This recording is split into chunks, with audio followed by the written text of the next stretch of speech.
नमस्कार दोस्तों, स्वागत है एक बार फिर से आपको हमारे इस YouTube चैनल में। तो दोस्तों बात करने वाले हैं आज हम लोग काव्यखंड के पहला चैप्टर राम बिनु बिरथे जगी जन्मा जो नर दुख में दुख नहीं माने, जिसके राइटर है गुरु नानक। वैसे आज हम लोग गुरु नानक के विषय में कुछ जानने वाले हैं और यहाँ आपको पता होना चाहिए लगभग जितने भी चैप्टर होते हैं हर एक चैप्टर के जो राइटर होते हैं वहाँ से लगभग आपके ऑब्जेक्टिव प्रश्न बनते हैं। सो आप लोग ध्यान से सुनिएगा, प्लस बने रहिए हमारे इस वीडियो में शुरू से लेकर अंत तक। और हाँ, चैनल पर नए हैं तो हमारे इस चैनल को सब्सक्राइब और बेल आइकन जरूर दबा लें। तो चलिए शुरू करते हैं। देखिए गुरु नानक, ठीक है। देखिए गुरु नानक का जन्म 1469 में तलवंडी ग्राम जिला लाहौर में हुआ था, ठीक है। ये पॉइंट को तो आपको हमेशा याद रखना है कि इसका जन्म कब हुआ था, कहाँ हुआ था, ठीक है। 1469 ईस्वी में तलवंडी ग्राम जिला लाहौर में हुआ था, ठीक है। इसका जन्म स्थान नानकाना साहब कहलाता है, ठीक है। ये बात आपको ऑब्जेक्टिव में भी पूछेगा कि गुरु नानक के जन्म स्थान को क्या कहा जाता है, तो क्या कहा जाता है, नानकाना साहब कहा जाता है, ठीक है। जो अब पाकिस्तान में है, ठीक है। नानकाना साहब जो अब कहाँ पे है, पाकिस्तान में है। वैसे इसके पिता का नाम कालूचंद खत्री था, ठीक है। इस बात को भी आपको याद रखना है कि गुरु नानक के पिता का नाम क्या था, कालूचंद खत्री था, ठीक है। माँ का नाम तृप्ता और पत्नी का नाम सुलक्षणी था, ठीक है। कुलक्षणी नहीं, सुलक्षणी था, ओके। इसके पिता ने इन्हें व्यवसाय में लगाने का बहुत उद्यम किया, मतलब इसके पिताजी जो थे इसको बिजनेस में लगाने के लिए बहुत ही ज़्यादा अथक प्रयास किया, लेकिन इसका मन भक्ति की ओर अधिकाधिक झुकता गया। लेकिन इसका मन जो है भक्ति की ओर अधिकाधिक झुकता गया, यानी इसको भक्ति अच्छा लग रहा था, बिजनेस इसको थोड़ा सा भी नहीं सुहाता था, ठीक है। इन्होंने हिंदू मुसलमान दोनों की समान आर्थिक उपासना पर बल दिया, हिंदू पर भी और मुसलमान पर भी, दोनों की समान धार्मिक उपासना पर बल दिया, ठीक है। वर्णाश्रम व्यवस्था और कर्मकांड का विरोध करके निर्गुण ब्रह्म की भक्ति का प्रचार किया, ठीक है। निर्गुण ब्रह्म की भक्ति का प्रचार प्रसार कौन किया था, गुरु नानक ने। यहाँ से भी ऑब्जेक्टिव उठा सकते हैं आपके, ठीक है। गुरु नानक ने व्यापक देशाटन किया और मक्का मदीना तक की भी यात्रा किया। गुरु नानक जो है मक्का मदीना, ठीक है, इसका भी यात्रा किया था इन्होंने। मुगल सम्राट बाबर से भी इनकी भेंट हुई, ठीक है। तो यहाँ पर आपको ऑब्जेक्टिव में भी आ सकती है कि गुरु नानक का भेंट जो है किस सम्राट से होता है, तो कौन सा सम्राट से होता है, बाबर से होता है। यानी कि गुरु नानक का भेंट जो है मुगल सम्राट मतलब कि किस मुगल सम्राट से हुआ था, तो कौन सा, बाबर से हुआ था, ठीक है। गुरु नानक ने सिख धर्म का प्रवर्तक किया। तो वैसे यहाँ पर भी आ सकता है कि सिख धर्म के प्रवर्तक किसे कहा जाता है, तो किसे कहा जाएगा, गुरु नानक को कहा जाएगा, ठीक है।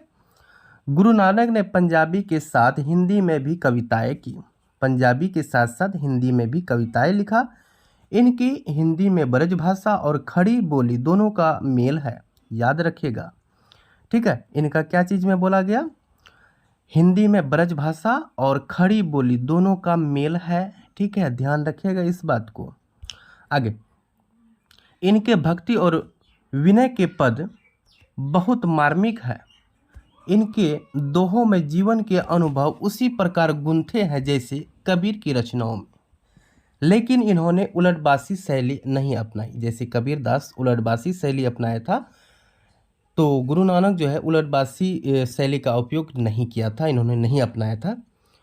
इनके उपदेशों के अंतर्गत गुरु की महत्ता, संसार की क्षण भंगुरता, ब्रह्म की शक्तिमत्ता, नाम जप की महिमा, ईश्वर की सर्वव्यापकता आदि बातें मिलती है।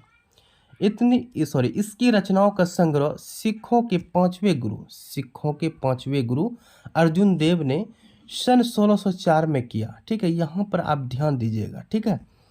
सिखों के पांचवें गुरु कौन थे, अर्जुन देव थे, ठीक है। ये सब पॉइंट यहाँ यानी कि इन्हीं बीच बीच से ही पॉइंट लेते हैं ऑब्जेक्टिव के लिए। सिखों के पांचवें गुरु कौन थे, अर्जुन देव, जो कि 1604 में जो गुरु ग्रंथ साहिब के नाम से प्रसिद्ध हुआ। गुरु ग्रंथ साहिब के नाम से प्रसिद्ध कौन होता है, सिखों के पांचवें गुरु अर्जुन देव, ठीक है, 1604 में किया, जो कि गुरु ग्रंथ साहिब के नाम से प्रसिद्ध हुआ। गुरु नानक की रचनाएं, ठीक है, उसका रचना क्या क्या है, ध्यान से सुनिएगा। जपू जी, आशा दीवार, रहीरास और सोहिला, ठीक है। 1, 2, 3 और 4, ये 4 पॉइंट को याद रखेगा, यहाँ से भी आपके ऑब्जेक्टिव बनते हैं, ठीक है। वैसे कहते हैं कि सन 1539 में इन्होंने वाह गुरु करते हुए अपना प्राण त्याग दिया था। वाहे गुरु बोलते हुए अपना प्राण त्याग दिया था। कब? 1539 ईस्वी में। ठीक है, अब देखिए आगे हम लोग जानते हैं। देखिए, निर्गुण निराकरण ईश्वर के उपासक गुरु नानक हिंदी की निर्गुण भक्ति धारा के एक प्रमुख कवि है।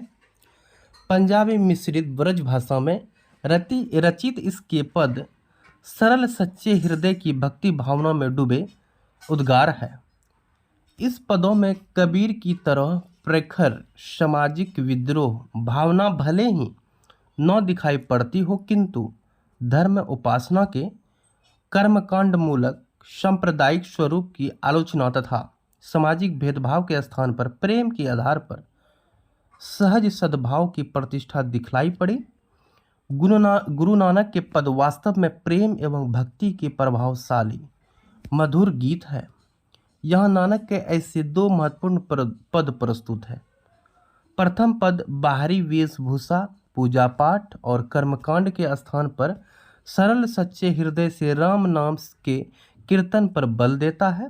पहला मतलब पंक्ति में, क्योंकि नाम कीर्तन ही सच्ची अस्थाई शांति देकर व्यक्ति को इस दुख में जीवन के पार पहुंचाया जाता है। द्वितीय पद में सुख दुख में एक समान उदासीन रहते हुए मानसिक दुर्गुणों से ऊपर उठकर अंतःकरण की निर्मलता हासिल करने पर जोर दिया गया है। संत कवि गुरु की कृपा प्राप्त कर इस पद में गोविंद ने एकाकार होने की प्रेरणा दी है। गोविंद ने एकाकार होने की क्या दी है? प्रेरणा दी है। ठीक है, तो दोस्तों यहाँ पर बहुत सारे पॉइंट आपके आगे हैं जो कि ऑब्जेक्टिव के लिए बहुत ही ज़्यादा इंपॉर्टेंट है। सो आप लोग यहाँ पर जो है बहुत सारे ऐसे बात जो आए हैं इसे आप लोग नोट कर लीजिए। ठीक है, जो कि आपके ऑब्जेक्टिव में आते ही रहते हैं लगभग। सो आपको कैसा लगा हमारा ये वीडियो कमेंट करके ज़रूर बताइएगा। अगर वीडियो अच्छा लगा है तो एक लाइक ज़रूर कीजिएगा और अपने दोस्तों के पास भी शेयर कीजिएगा। चलिए मिलते हैं नेक्स्ट वीडियो में, तब तक के लिए हमें इजाज़त दें। जय हिंद, जय भारत।